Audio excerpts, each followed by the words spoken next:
Hi guys, Andy here. So the comparison today is the LG G5, loaned to me by clove.co.uk, thank you very much, up against my own personal daily driver, the Samsung Galaxy Note 5. So the LG G5 runs on a Qualcomm Snapdragon 820 chipset. It's got a quad-core processor, 2 cores running at 2.15 GHz and 2 cores running at 1.6 GHz. It uses the Adreno 530 GPU and it has 4 GB of RAM. The Note 5 has an Exynos 7420 octa-core chipset and then an octa-core processor, 4 cores running at 2.1 GHz and 4 cores running at 1.5 GHz. The GPU is a Mali T760 MP8 and it also has 4 GB of RAM. I'm going to start things off with the fingerprint sensor test, which is a little bit awkward with the LG G4, A, it being on the back of the device, and B, it's going to be touch sensitive. Whereas the Note 5 obviously is on the front and I have to press the center button to wake it first as well. Actually, as I think about it, I could have turned it on and left it locked and then pressed my finger. Never mind, I've done it now. So you can see the Note 5 just like split seconds ahead. It's barely noticeable though. I'm going to give it to the Note 5, but you could also argue that it was a tie quite easily. So we'll move right on to the Angry Birds opening test. Now I am going to edit out some of the load sequence, so you don't need to particularly see it all, but we can see again the Note 5 starts off in the lead. We jump forward in time to see the Note 5 finishing first, and by a reasonable distance finishing first. As usual, I'm going to run it a second time, but just kind of to double check the result, and almost also to see how it copes maybe as the device starts warming up a little bit with the processing it has to do. And in fact, I'm going to bring in, there we go, the Note 5 wins again. I'm just going to check, this is a new thing that I've got, a new gadget I've got, is checking the temperatures of the devices. They both seem pretty much the same. So that was kind of pointless, wasn't it? Never mind. I mean the temperature thing. So we'll move on to Geekbench 3. You see there sort of confirmation of the specifications that I mentioned earlier. And off we go. Again, I'm just checking the temperatures. Not too much to see. They're both very much the same. The LG G5 finished very quickly and with a pretty amazing score, I would say. 2,305 for the single core and 5,283 for the multi-core is a very good score. The Note 5 can't really compete with that, especially the single core. The multi-core, to be fair, the Note 5, I have scored higher than that in the past, so that's not a particularly good score. But honestly, I don't think it normally gets as far as 5,200. I've had some 5,000s and I think some 5,100s, but a very respectable score for the LG G5. Easy victory on the benchmark. So now we're going to try screen brightness. I'm going to turn both of them, the adaptive or auto brightness off, just turn it all the way up. Now here's my light sensor, but honestly looking at the two devices, I think already you can probably tell which one is going to win.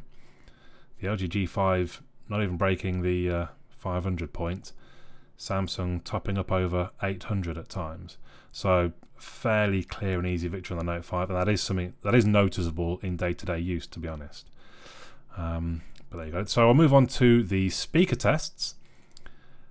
I do like my Note 5 speaker, but the G5 speaker does actually sound very good. We're going to start off with a bit of Eminem. Tell me where to go, tell me what to do, I'll be right there for you. And on the Note 5. Tell me what to do, I'll be right there for you. Tell me what to say, no matter if it's true. I'll say, tell me what to say, no matter if it's true. What about them rhymes I've been jotting? They're kinda giving me confidence instead of trying to escape through my comics. Why don't I just blast a little something? Escape through my comics. Why don't I just like Onyx to put me in the mood to wanna fight? Now, I'm not sure how that sounds to you. I think that's quite a close call. I do like the Note 5 speaker, but actually the G5, it has a slightly better rounded noise to it almost, which doesn't necessarily score so high on the volume. essentially gave organizations like GCHQ and the NSA a free rein to go do mass surveillance. Essentially gave organizations like GCHQ and the NSA a free rein to go do mass surveillance. Also overturned a lot of the rules and laws, and now we're in this. Also overturned a lot of the rules and laws, and now we're in this. Social network providers and search engine providers are being overwhelmed, quite frankly, with inquiries about. So, although the G5 doesn't score that highly when I test it with my decibel meter, I think the sound that comes from it is actually a little bit better than the Note 5. It's nice, sort of round. Is a little bit more. I'm not sure I'd go as far as calling it bass, but it does sound a better rounded sound. So we're going to move on to the Chrome browser test. I've reset both of their browsing histories, and we'll start off with the BBC website. I tend to use the same three websites. I'm not even really sure why, but maybe it's habit. It looks like the G5 comes through there. You might expect, I suppose, if it benchmarked higher, but then I suppose you also might expect that it would have opened Angry Birds quicker because it benchmarked higher, and it didn't. So we're going to NFL.com, and again, it looks like the G5 is coming through the faster device. They're both on Wi-Fi, the same Wi-Fi, so that shouldn't be a factor. They're actually both. There we go. Right, so we go to the final website. In this case, Engadget, and I'll try and touch them at the same time. And again, I know it's not a big deal. If you're a Note 5 owner, you're not going to be looking at this thinking, "Oh my goodness," or they're both still actually loading. "Oh my goodness, I wish my Note 5 loaded screen." I'm a Note 5 owner. I'm not sadly thinking, "Oh, I wish mine would open web pages as quick as the G5," because it is. Well, I know it's milliseconds, and it really isn't that big a difference. But this day and age, devices are that good that we are looking at just kind of these small differences to separate them. So there you go. I think two great devices. One of them getting a bit old now, and obviously the new one on its way out, the Note 7 coming soon. The G5 not particularly new either, I suppose, but I think it's done itself fairly proud in that test. It absorbed a few body blows, but it gave a few good shots back. So there you go. Once again, thank you to clove.co.uk. Let me know your thoughts in the comments down below.